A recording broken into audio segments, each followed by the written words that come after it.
Ne güzel kar yağır. Bakıya kar yağır.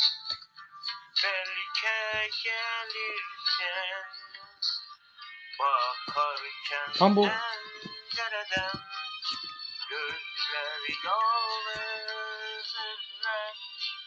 karda senden izler. Yürüme karda zordur, gelirsen bak aşk budur. Görsen köşeden şeyler, şarkı söylerim böyle. Tam bu karda çıkmış. Görsen köşeden yani. Şarkı söylerim böyle.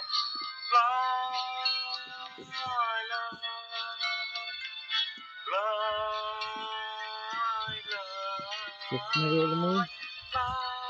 Kesme yolumuz çok darlıdır.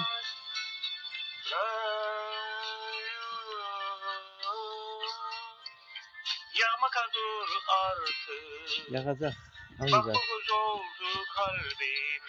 Kalbimiz kar tek al olsun. Kar belki bereket karıdır. Kar ağırdır. Görmeyecek. Gelmeyecek. Bakıya kar yağdı. Ben çekirem. Bak oldu bana yazdı. Bak bu benim bakışım. Görün ne bir güzel. Bu da benim. Anladım gelmeyecek. Dünya oldu bana kar. Evet, neden yazık şöyle kar.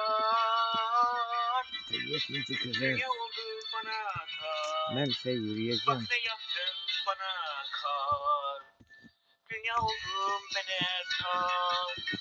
Neden yazdın sen kar? Neden yazdın? Bakıda Fevval'da sonu kar yağdı. Aziz izleyiciler, bu videonu göndərirəm. Bu təzə telefonumdan ilk dəfə karı çəkdim və bugün bu telefonu işlətməyə başladım.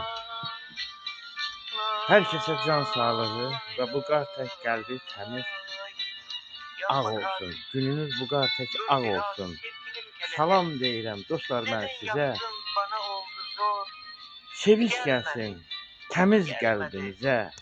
Bakıya fevralın sonunda kar yağır. Bu da büyük bir möcüzə. Sağ olun, teşekkürler aziz izleyiciler. Bəli, çok güzel təmiz havadır.